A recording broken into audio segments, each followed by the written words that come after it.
주간에 우리 임한섭 성도님이 소천하셨습니다. 늘 제 옆에 있게 앉던 우리 형제라고 하기엔 나이가 너무 많은 형제입니다. 그래서 부모님과 사시다가 소천하게 돼서 장례식장은 전혀 이게 꾸미지 않고 그냥 가족, 저하고 조카 둘하고 아버님 이렇게 넷이서 장례의 모든 절차를 다 마치게 됐습니다. 그렇게 마치고 돌아오고 나니까 전사님이 마음이 좀 안 됐는지 저는 개인적으로 또 이게 봉투를 준비해서 그 집을 방문했습니다. 장로님 가정인데 이 장로님이 교회를 너무 칭찬하시는 거예요. 제 말로 이런 말을 하면 이상하지만 목장교회가 이렇게 좋은 교회인지 몰랐다는 거예요. 그래서 아무도 아멘 하지 않으니까 여러분은 공감이 하지 않으신 것 같습니다. 옆 사람과 인사하겠습니다. 좋은 교회 다니십니다. 앞으로는 공감할 수 있도록 제가 열심히 하겠습니다. 설교자의 가장 큰 고민은 설교가 귀에 들리느냐입니다. 그래서 지난주에 처음 교회 방문한 자매와 식사를 하면서 제가 물어봤어요. 이 자매는 어렸을 때 잠깐 교회를 다닌 것 외에는 교회 근처에 와보지 않는 자매입니다. 그래서 제가 자매님 설교가 들려요라고 이렇게 물었더니 성경 이야기는 잘 안 들리고 그냥 일반적인 이야기는 잘 들린대요. 예를 들면 수요 예배 같은 경우에는 제가 분노에 대해서 이야기했는데 그런 설교는 잘 들리고, 그리고 지난 주일 예배의 경우에도 성경 말씀에 대한 잘 들리지 않지만 약점에 대한 이야기는 알아들을 수 있었다고 합니다. 그래서 제가 말씀을 준비하면서 엄청 신경이 쓰이는 거예요. 어떻게 하면 성도들에게 잘 들릴까? 제 노력이 설교의 결과로 나타날지 모르지만 어쨌든 노력했다고는 말씀을 드리고 싶습니다. 오늘 본문은 데살로니가 교회를 향한 사도 바울의 부탁이 기록되어 있어요. 가장 먼저 부탁한 것이 기도였습니다. 기도 제목은 두 가지예요. 사도 바울이 데살로니가 교회에 기도를 부탁했고 그 기도 제목은 두 가지입니다.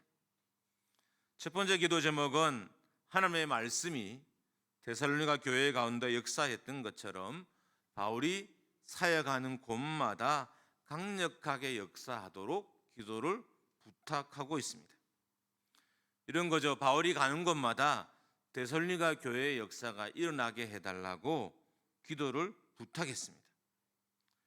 말씀을 듣고 은혜를 받고, 말씀을 듣고 인생의 방향이 바뀌고, 말씀을 듣고 생각이 변화되고, 말씀을 듣고 잘못된 삶이 수정되는 일들이 일어나게 나도록 기도해 달라라고 부탁합니다. 여러 번 말씀드렸던 것지만 데살로니가 교회는 사도 바울이 3주 정도밖에 머물지 못했어요. 근데 그런 교회가 그 어떤 초대교회보다 더 든든하게 설 수 있었던 것은 이 편지의 내용으로 봐서 강력한 말씀의 역사가 3주 동안 그 안에 있었던 거예요. 그래서 성도들은 말씀 안에 섰고 교회는 든든히 서갈 수 있었던 것입니다.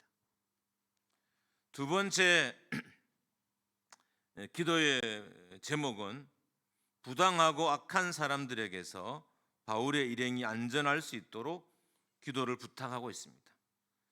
이런 거죠. 악한 사람들이 자기를 해치지 못하도록, 악의적인 사람들로 인해서 사역이 방해받지 않도록 기도해 달라는 거예요. 나를 위해서 기도해 주셔서 복음이 악의적인 사람에 의해서 막혀지지 않도록 기도 부탁합니다라고 부탁하고 있습니다.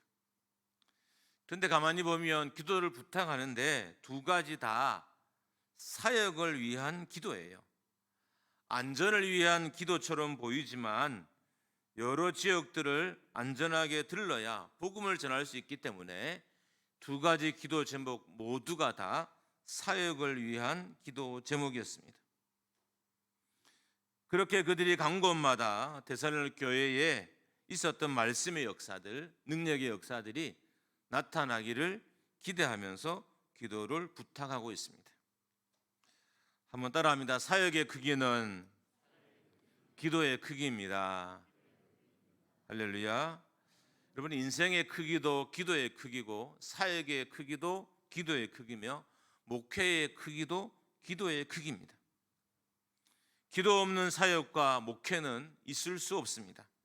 그래서 사도 바울이 자신이 세운 교회들마다 끊임없이 기도를 부탁하고 있어요. 데살로니가 교회만 그런 것이 아니라 모든 교회에 편지를 쓸 때마다 기도를 부탁해요. 왜냐하면 기도가 자신의 사역의 전부였기 때문입니다.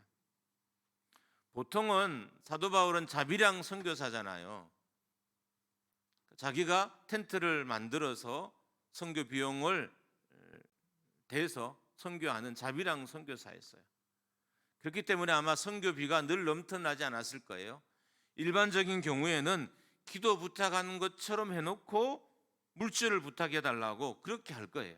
근데 사도 바울은 물질 이야기는 아예 꺼내지도 않고 기도를 부탁하고 있습니다. 물질적인 도움이 사역의 외형을 강화시킨다면 영적인 도움은 사역의 본질적인 것들, 영적인 것들을 강화시킵니다. 그래서 기도할 때 말씀이 더 강력하게 전해지고 말씀이 능력으로 전해지며 영적인 전쟁에서 승리하게 되는 것입니다. 사도 바울이 누구도 따라올 수 없는 길을 걸었던 것은 먼저 자신에게 기도가 있었고 다음은 바울을 위해서 기도하는 사람이 많았기 때문인 거예요. 사도 바울의 사역은 지금도 누구도 흉내내기가 어려워요.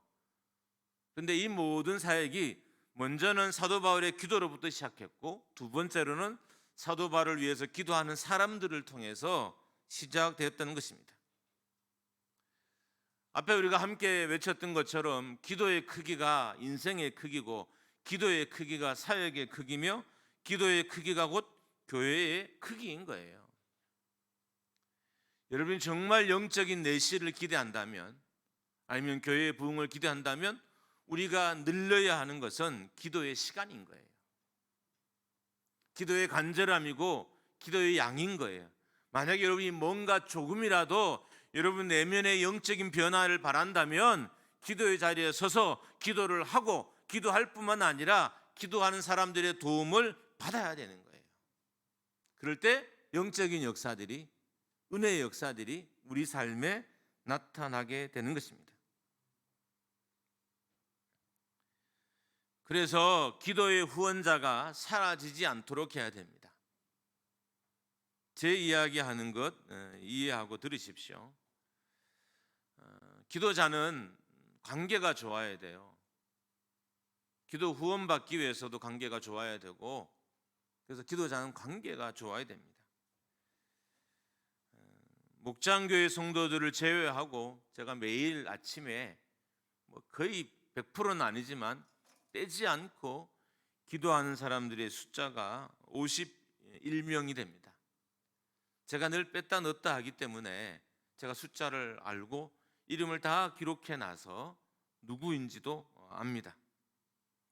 일단 기도를 시작하면 이분들의 이름을 부르고 기도 제목을 가지고 기도합니다. 그런데 이 중에 이 51명 중에 제가 특별히 더 기도하게 되는 분들이 있어요. 오늘 그분들 중에 한 사람을 소개하려고 합니다. 친구예요. 안동에서 큰 식당을 운영하는 친구입니다. 제가 왜 이 친구를 위해서 열심히 기도할까요? 여러분, 저도 사람이라서 마음이 기울 수밖에 없어요. 여러분, 제 마음이 공평하다는 거 여러분 기대하시면 안 돼요. 노력은 하지만 누구의 마음도 공평하지 않아요. 여러분, 5손가락 다 아프다 그러잖아요, 자식들. 근데 다 아픈 손가락이 있어요. 맞죠? 같을 수 없어요. 그래서 이 이야기하는 것 용납하시고 들으십시오. 일단 이 친구는 저희 가정이 가게를 방문하면 공짜로 음식을 줍니다. 그것도 아주 비싼 음식인데 푸짐하게 먹도록, 그리고 먹으면서 비용 계산이 돼요. 야, 이거 어마어마하게 나오겠네, 계산이 될 정도로 그렇게 맛있는 것을 많이 줍니다. 심지어 헤어질 때는 아이들 용돈까지 줍니다. 식당의 구성물 중에 자신들이 사용하지 않는 것, 못 먹는 게 아니에요. 괜찮은 것들은 종종 저희 시골에 계신 어머님과 아버님께도 보내줍니다. 동생도 이 친구가 다니는 교회에 등록을 해서 이 친구와 같이 교회를 다녀요. 그러니까 제가 이 친구를 위해서 기도하지 않을 수 없는 거예요. 아이들의 이름도 아내의 이름도 다 적어놨습니다. 그리고 제가 전화를 하면, 오래된 친구니까 전화를 종종 하면 항상 꼭 오라고, 집에 오면 꼭 오라고, 들리지 말고 빼지 말고 빼먹지 말고 꼭 오라고 부탁합니다. 그래서 내가 맛있는 거 줄 테니까 먹고 가라 그래요. 다행히 제가 얼굴이 뻔뻔하지 않아서 자주 가진 않아요. 통화는 자주 하지만 실제로 가게를 방문하는 건 2, 3년에 한 번 정도. 그리고 방문하더라도 식사 시간이 아닌 쉬는 시간들이 있어요. 그 시간대 방문잔에서 얼굴 보고 오는 경우가 많습니다. 그리고 1년에 한 번 우리 교회나 제가 사역에 필요할 경우에 펜션을 쓸 수 있도록 늘 도와줘요. 지난 여름에 청년들이 큰 펜션들을 잘 쓸 수 있었던 것은 이 친구가 전에 도와줘서 청년들이 그렇게 좋은 펜션을 쓸 수 있었던 것입니다. 그러니까 기도하지 않으면 안 되게 하는 거예요. 친구가 지혜롭죠. 친구들 중에도 뭐 목회자들이 많이 있을 거 아니에요. 그 중에 어떻든 제가 어떻게 기도하는지 알고 저한테 그렇게 잘해요. 그런데 실제로 이 친구는 저만 그런 게 아니라 모든 목회자에게 다 잘해요. 그래서 그런지 기도할 때마다 특별히 더 생각이 나요. 제가 보기엔 이 친구는 정말 지혜로운 친구예요. 정말로 지혜로운 친구. 이런 믿음의 지혜가 많기 때문에 어쩌면 수입도 많을지 모릅니다. 그래서 우리가 기도하는 사람들과 관계를 잘 맺어야 기도가 끊어지지 않고 기도 후원을 받을 수 있습니다. 더 나아가서 기도 후원자가 사라지지 않게 하는 또 다른 비결이 있어요. 그것은 내가 다른 사람들을 위해서 열심히 기도하면 다른 사람도 나를 위해서 기도해요. 이렇게 물질을 줘서가 아니라 내가 열심히 누군가를 위해서 기도하는 시간이 늘어나잖아요. 그러면 사람들하고 대화 중에 알게 돼요. 아, 저 사람이 나를 위해서 기도하는구나. 알게 돼요. 그러면 그 사람도 기도의 자리에 앉았다가 자기를 위해 기도하는 사람들을 위해 더 기도하게 되는 거예요. 그래서 기도의 동력자가 많아지는 것입니다. 세상도 강한 나라는 군대가 강합니다. 믿음도 기도의 군사들이 많으면 강한 믿음으로 살 수 있어요. 나를 위해서 기도하는 많은 기도의 후원자들이 있으면, 영적인 동력자들이 있으면 세상을 더 힘있게, 더 강력하게 영향력을 끼치며 살아갈 수 있게 되는 것입니다. 믿음도 기도의 군사들이 많으면 강한 믿음으로, 더 좋은 믿음으로 살 수 있습니다. 뭔가를 집중하게 되면 그 영역이 확장돼요. 이런 거죠. 기도를 계속 하잖아요. 그러면 기도하는 사람들끼리 점점 모이게 되고요. 그리고 기도하는 사람들이 함께 서로를 위해서 기도하는 시간도 늘어나게 돼요. 그래서 기도하게 되는 겁니다. 정말 선한 영향력들이 우리 가운데 있으려면 우리가 이 기도에 하는 시간이 늘어날 뿐만 아니라 기도의 동력자들이 교회 안에 많아져야 돼요. 여러분, 연말까지 해야 될 이야기는 함께 기도하십시다. 함께 기도하시다, 이거예요. 아침에 지팡이를 짚고 오는 성도도 있어요. 여러분, 감격스럽지 않나요? 아침에 지팡이를 짚고 낮에 하루 종일 현장에서 일을 해야 하는 장로님들도 새벽을 찾아서 같이 또 기도해요. 기도 마치면 쏜살 같이 일터로 가야 될 성도들도 지금 같이 기도하고요. 참석하지 못하면 온라인으로 다 들어와서 함께 기도하고 있습니다. 사도 바울은 기도가 전부인 걸 알았어요. 그래서 자기가 개척한 교회들마다 기도 부탁을 끊임없이 하고 있는 것입니다. 자기의 사역이 기도로 이루어진 사역이라는 걸 알았던 거예요. 여러분, 교회의 모든 사역은 기도를 통해 이루어질 수 있어요. 사람들이 하지만 우리가 열심히 그 사역을 하긴 하지만 열매와 결실과 영향력은, 은혜와 긍휼은 기도가 만들어내는 거예요. 그래서 기도해야 하는 것입니다. 누군가 여러분을 위해 기도하고 있다면 최고로 감사하십시오. 여러분, 그러셔야 돼요. 누군가 여러분을 위해서 기도한 사실을 안다면 최고로 감사하고요, 문자로도 감사하고요, 때로는 음식을 사줘가면서도 감사를 표현해야 돼요. 누군가 여러분을 위해 기도하고 있다면 최고의 영광으로 여기셔야 됩니다.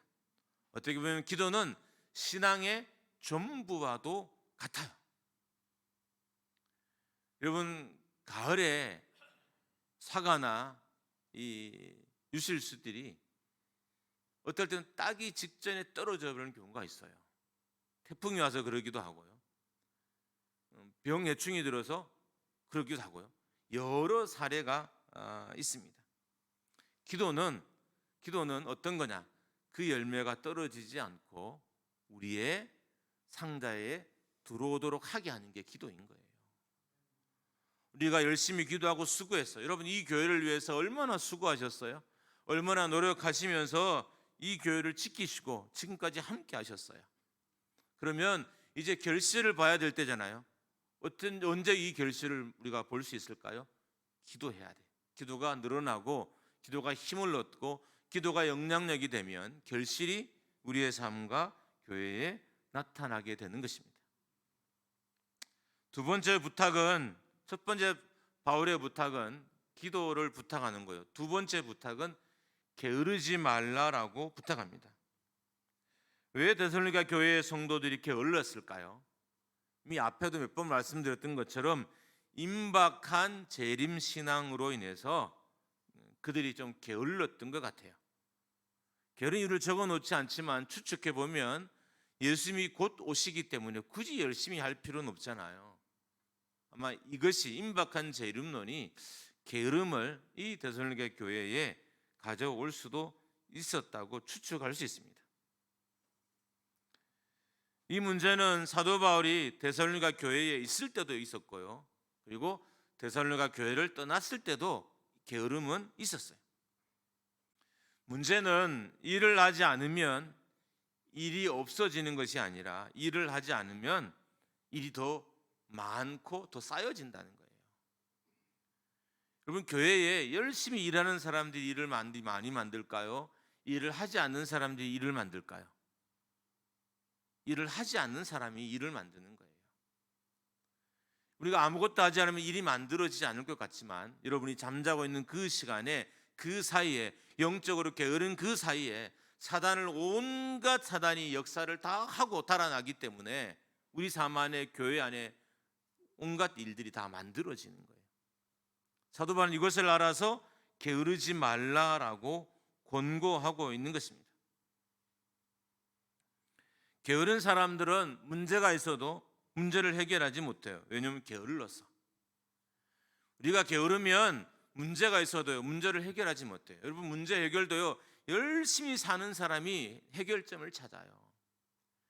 인생의 해결점도 부지런히 사는 사람이 해결점을 찾아요.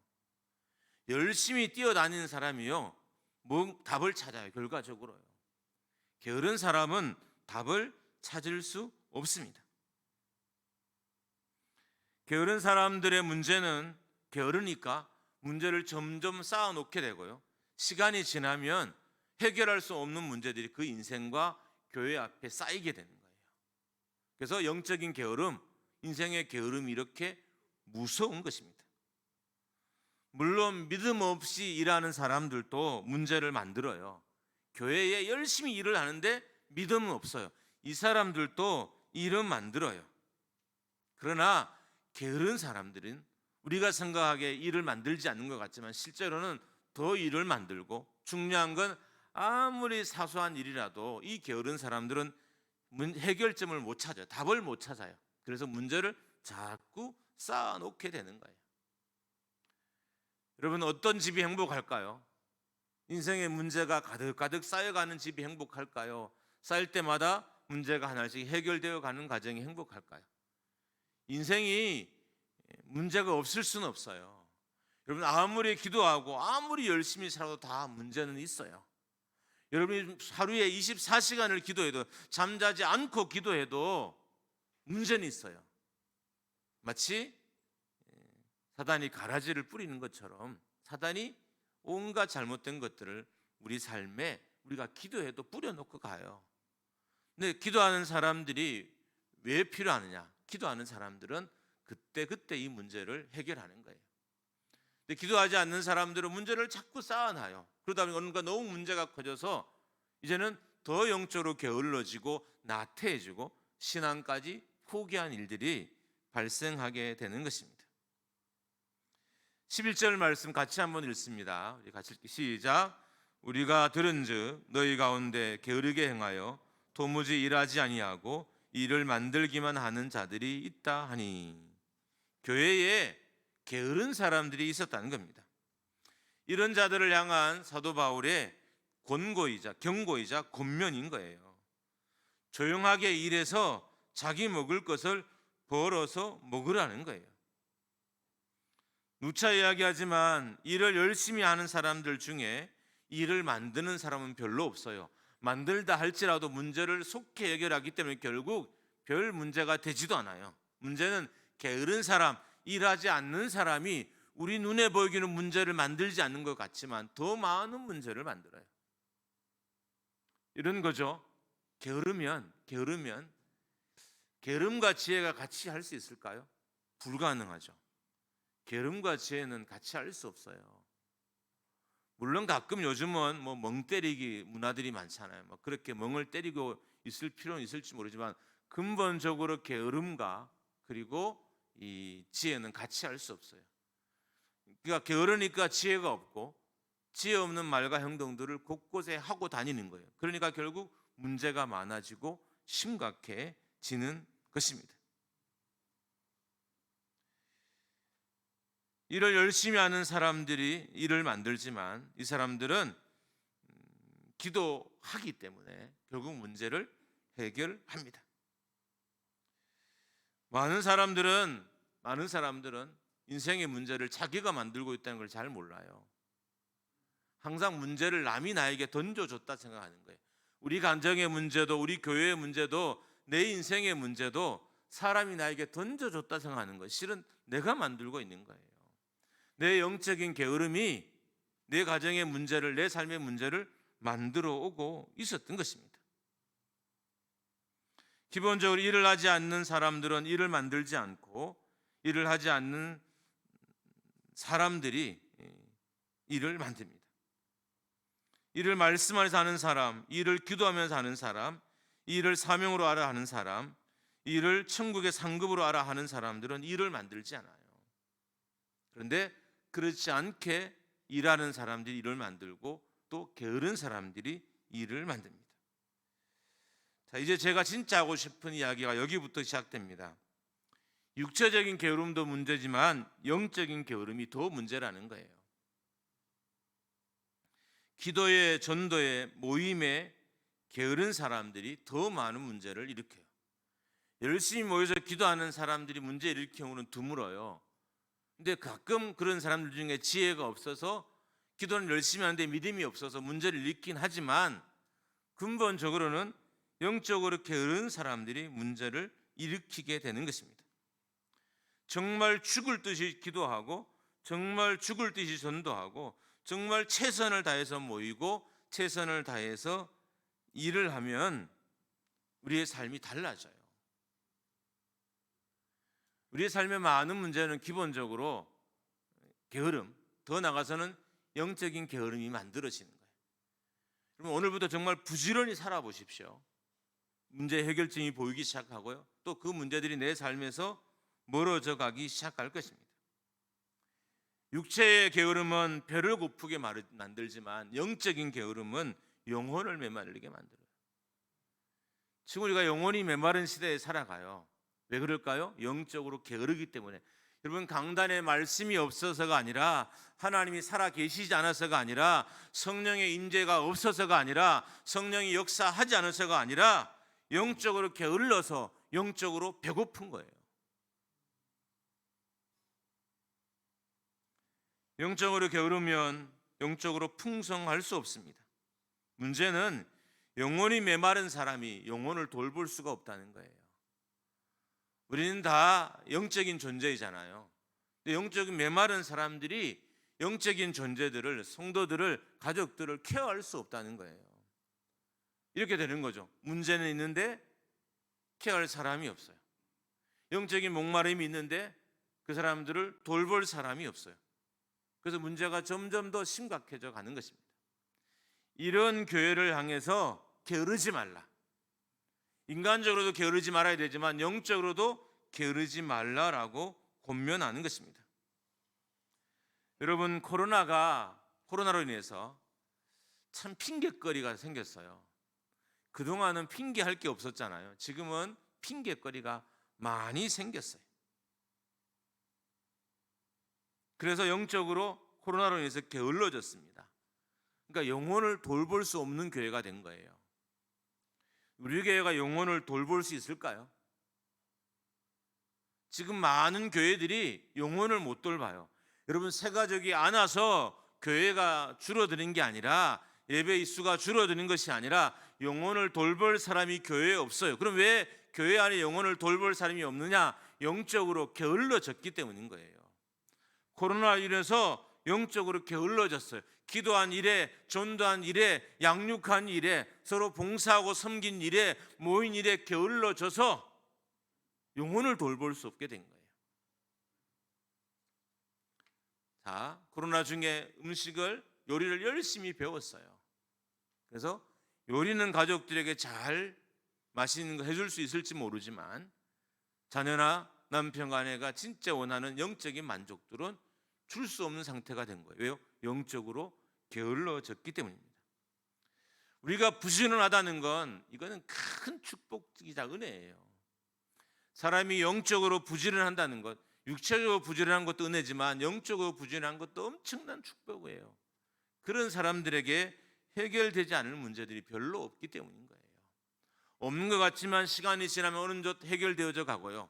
있는 것 같지만, 문제가 커 보이지만 열심히 그렇게 영적으로 살다 보면, 부지런히 살다 보면 어느가 문제가 해결되어 있는 것을 눈으로 보게 되는 것입니다.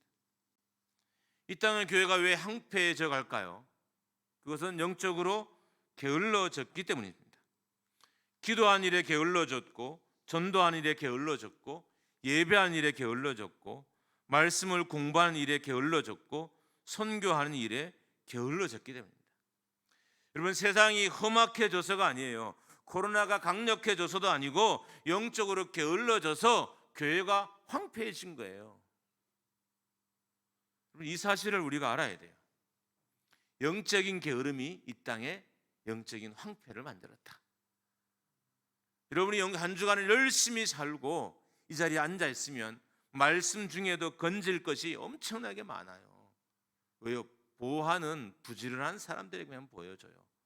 보물은 부지런한 사람들에게 보여지고요. 먹을거리는 열심히 사는 사람들에게만 보여져요. 일거리는 열심히 사는 사람들에게만 주어져요. 그래서 우리가 다시 이 영적인 게으름에서 벗어나야 됩니다. 우리는 게으름을 쉽게 생각해요. 언제든지 내가 마음을 잡으면 열심히 할 수 있다. 가능하든가요? 안 되잖아요. 내가 고3이 되면 열심히 공부해야지 하는 애들을 본 적이 별로 없어요. 게으름은 그렇게 결단한다고 쉽게 물리칠 수 있는 종류의 것이 아니에요. 훨씬 더 끈질긴 문제인 거예요. 상담에서는 게으름도 일종의 중독으로 봐요. 사람이 게으름에 중독이 된 거예요.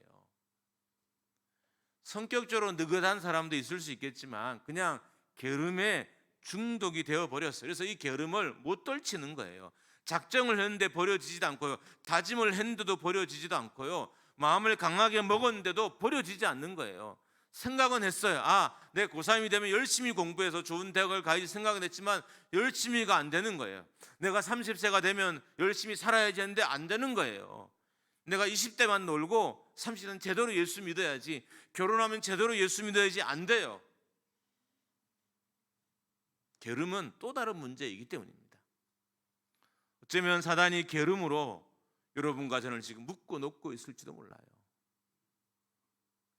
우리 여유 있는 걸 좋아하지만 게으름은 또 다른 문제입니다. 일을 천천히 하는 것도 중요하지만 게으름은 또 다른 문제인 거예요. 쉽게 떨쳐버릴 수 있는 문제가 아니에요. 그래서 게을러지는 것을 경계하고 조심해야 되는 것입니다. 다시 부지런히 사는 것이 힘든 일이 됩니다. 영적으로 부지런한 사람들에게는 사단이 공격할 틈이 보이지 않지만 영적으로 게으른 사람들에게는 사단이 공격할 틈이 많아 보여요. 사단은 어디를 공격하느냐? 허점을 공격해요. 지난주도 말씀드렸지만 사단이 지혜롭기 때문에 우리의 강점을 공격하지 않아요. 우리가 잘하는 것을 공격하지, 우리가 못하는 것을, 약점을 사단이 공격해요. 근데 게으르면 약점이 많아져요. 사람이 열심히 부지런히 살아야 그게 육적이든 영적이든 허점이 덜 보여요. 근데 게으르면 온통 허점 투성이에요. 게으른 사람들의 방에 들어가 보세요. 그 방에 온통 허점 투성인 거예요. 책망할 것들 투성이잖아요. 사단은 그 허점을 노리고 공격을 합니다. 영적으로 게으르면 교회의 허점이 되고요, 영적으로 게으르면 가정의 허점이 돼요. 이런 거죠. 내가 영적으로 게으른 것이 뭐가 문제되느냐 이렇게 말하는 사람들이, 문제는 내가 아킬레스건이 되는 거예요. 교회의 허점이 되는 거예요. 사단이 기도 열심히 하고 열심히 일하는 사람을 공격하는 것이 아니라 게으른 사람은 늘 공격해요. 시험은 항상 그 사람을 통해서 오고요, 문제는 항상 그 사람에서 출발하는 거예요. 사단은 지혜로워서 강점을 공격하지 않습니다. 영적으로 게으른 사람들이 교회와 가정의 아킬레스건이 돼요. 그런 가정에도 보면 문제를 일으키는 사람은 늘 정해져 있어요. 그렇지 않던가요? 돌아가면서 다 문제를 일으키는 집은 콩가루 집안이고요, 대부분의 집안은 문제 일으키는 사람이 다 정해져 있어요. 그런 사람들의 큰 특징은 영적으로 게으르다는 거예요. 그래서 허점이 되고 아킬레스건이 되는 것입니다. 더 심각한 영적인 충군기와 보릿고개가 오기 전에 이 영적인 게으름을 버려야 됩니다. 사람들은 이렇게 생각해요. 이게 마지막일 것이다. 이보다 더 이상의 바닥은 없을 것이다. 아니요, 더 훨씬 심각한 영적인 가뭄이 이 땅의 교회와 여러분의 삶에 올 수 있습니다. 더 심각한 영적 가뭄이 오기 전에 게으름을 버려야 됩니다. 역사적으로 경제 상황이 어려우면 100명 이하의 교회와 2,000명 이상의 교회만 늘어나요. 이게 무슨 말인가요? 우리 교회는 심각하다는 거예요. 역사적으로 문제가 일어나면 100명 이하의 교회만 늘어나고요, 숫자가, 교회 수가. 그리고 2,000명 이상의 대형 교회만 늘어나요. 그러면 어려움이 오면 우리 교회는 견디기 힘든 교회라는 의미예요. 이건 역사예요. 그냥 기독교 역사에 보통 우리가 하는 말입니다. 우리 교회는 긴장해야 되는 교회예요. 자, 여러분, 이렇게 긴장을 강조한다고 해서 여러분이 시험 들지 않았으면 좋겠습니다. 왜냐하면 이건 시험 들 일이 아니라 사실을 이야기하는 거예요. 객관적인 사실을 이야기하는 거예요.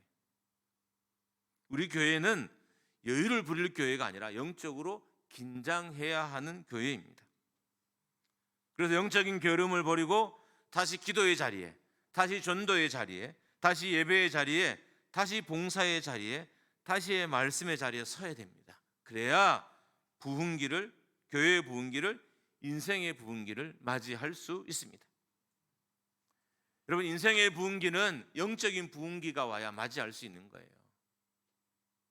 따라합니다. 인생의 부흥기는 영적인 부흥기가 와야 맞이할 수 있다. 할렐루야. 눈에 보이는 풍요로움은 영적으로 풍요로야만 가능한 거예요. 내 눈에 보이는 것이 풍요로워지려면 영적으로 풍요로워야 가능한 겁니다. 풍요로워 보이는 것에 속으면 안 돼요. 참 풍요와 풍요롭게 보이는 것은 완전히 다른 거예요. 진짜 넉넉함과 그냥 넉넉해 보이는 것과는 다른 거예요. 넉넉해 보이는데 들어가 봤더니 그 안에 온갖 허점들이 있어요. 그래서 오늘 저는 여러분에게 영적인 게으름을 떠나십시오 라고 부탁드리고 싶어요. 목장교회 성도 여러분, 영적인 게으름을 떠나십시오. 할렐루야. 영적인 게으름을 버리십시오. 그래야 눈앞에 풍요가 보이기 시작할 겁니다. 인생의 부흥기는 영적인 부흥기가 와야 진짜 시작되는 거예요. 만약에 여러분이 아직까지 영적인 부흥기를 경험하지 못했다면 참된 인생의 부흥기를 아직 보지 못한 거예요. 그래서 저는 희망을 가지려고 요즘 마음을 다지고 있어요. 아직 내 인생에 진짜 부흥기는 오지 않았다. 앞으로 올 것이다. 그런 마음으로 제 마음과 제 영혼을 재촉하고 다짐하고 있습니다. 저는 이 사실 여러분에게 말씀드리고 여러분들도 게으름을 떠나라고 권면하고 싶습니다. 더 나아가서 여러분, 하품은 전염되는 거 아시죠? 한 사람이 하품을 하면 그 옆 사람도 하품을 해요. 졸리지 않는데도 하품을 해요. 졸리게 돼요. 게으름도 똑같아요. 영적으로 게으른 사람들을 가까이 하면 같이 게을러지는 거예요. 그래서 우리는 기본적으로 영적으로 부지런한 사람 옆에 붙어 있으려고 노력해야 돼요. 새벽기도 하고 열심히 전도하고 말씀대로 살려고 하는 사람들 옆에 붙어 있어야 우리가 영혼이 낙심하는 자리에, 영혼이 빈궁한 자리에 가지 않게 되는 거예요. 사람들은 혼자 가지 않고 끌고 갑니다. 인생의 춘궁기에 같이 끌고 가고요, 영적인 메마름에 같이 끌고 가요. 그게 특징이기 때문입니다. 만약에 여러분이 영적인 게으름을 떠나지 않으면 영혼의 춘궁기와 함께 인생의 춘궁기도 같이 맞을 수 있습니다. 그럼 지금 영혼이 답답하십니까? 많이 답답하시겠죠. 답답한 게 보여요. 기도도 잘 안 되는 것 같지 않고, 신앙생활도 재미없는 것 같고, 교회에 와도 뭐 교회 같지도 않고, 어떨 때는 마음이 더 괴로워서 돌아가고, 내가 신앙생활을 계속 다녀야 되나, 교회를 가야 되냐, 내가 20년 30년 다녔으니까 끊을 수는 없고. 그렇다면 여러분, 다시 영적인 게으름을 버리시고 한번 열심을 내어 보십시오. 기도의 자리에 열심히 참석하시고, 예배의 자리에 열심히 참석하시고, 전도한 일에 열심을 내시고, 모인 일에 열심을 내어 보십시오. 그 열정이 여러분 영혼을 풍요롭게 할 것입니다. 그리고 그 풍요로움을 함께 나누게 될 거예요. 그렇게 살아 여기 와야 이 예배도 풍요롭게 되는 거예요. 여러분, 예배는 이런 것과 같아요. 제가 반찬 재료를 잘 준비해 놓으면 여러분이 와서 그 재료로 좋은 반찬을 만드는 것이 예배예요. 하나님을 제외하고 여러분과 저 사이의 관계를 예배에서 논하면 제가 재료들을 잘 준비해 놔요. 또 그 반대일 수도 있겠죠. 어떻든 재료도 좋아야 되고 음식을 만드는 솜씨도 좋아야 예배가 온전히 서가는 거예요. 그래서 이제부터, 오늘부터 좀 열심을 내었으면 좋겠어요. 이런 다짐이 금방 되지는 않을 거예요. 그런데 함께 가면 다짐이 힘이 있고요, 서로 권면하고 오래 권면하면, 포기하지 않고 권면하면 결국 사람들은 결과적으로 따라와요. 죽겠습니다, 목사님, 내가 우리 목장의 가장 때문에 죽을 것 같아요. 그러면서도 새벽 기도를 나와요. 사람이 죽을 것 같은데 새벽 기도를 나와요. 그래도 알거든요. 사랑해서 그런 줄. 정말 성도를 사랑하신다면 기도하자고 권면하십시오. 기도의 자리에 데리고 오십시오. 우리 교회는 온라인도 항상 열어놔서 마음만 먹으면 언제 한든지 할 수 있어요. 그래서 요즘 제가 좀 행복해요. 현장에도 많이 나와요. 우리가 뭐 특별히 새벽 기도를 하는 건 아니잖아요. 그냥 연말까지 30회 참석하자고 하는 거잖아요. 현장에도 많이 나오고 온라인도 어떨 때는 참 많이 성도들이 와 있어요. 그리고 어떤 권사님은 그냥 보통 뭐 샬롬 이렇게 하는데 은혜를 받았는지 막 아멘도 하고 막 댓글을 계속 다시는 거예요. 제가 설교할 때마다 앞에 핸드폰을 이렇게 켜놓고 성도가 누가 들었는지 잘 이렇게 체크해 가면서 예배를 설교를 하거든요. 여러분, 한번 우리가 좀 게으름을 좀 버리고 열심을 한번 내어봤으면 좋겠어요. 목표가 잘 보이지는 않지만 그다음 열심히 살아보다 보면 목표도 보이고요. 그리고 우리의 영혼의 곳간들도 풍성하게 채워지지 않을까요? 목장교회 영혼의 곳간이 풍성하게 채워지기를 주님의 이름으로 축원합니다. 이번에 가정의 영혼의 곳간이 풍성하게 채워지기를 주님의 이름으로 축복합니다. 여러분, 가정의 아킬레스건이라면 이제 그 자리에서 떠나오십시오. 어떤 가정은 아버지가, 어떤 가정은 어머니가, 어떤 가정은 자녀가 아킬레스건일 거예요. 그 자리에서 나오십시오. 하나님이 여러분을 기뻐하시고 여러분 영혼을 풍족하게 하실 것입니다.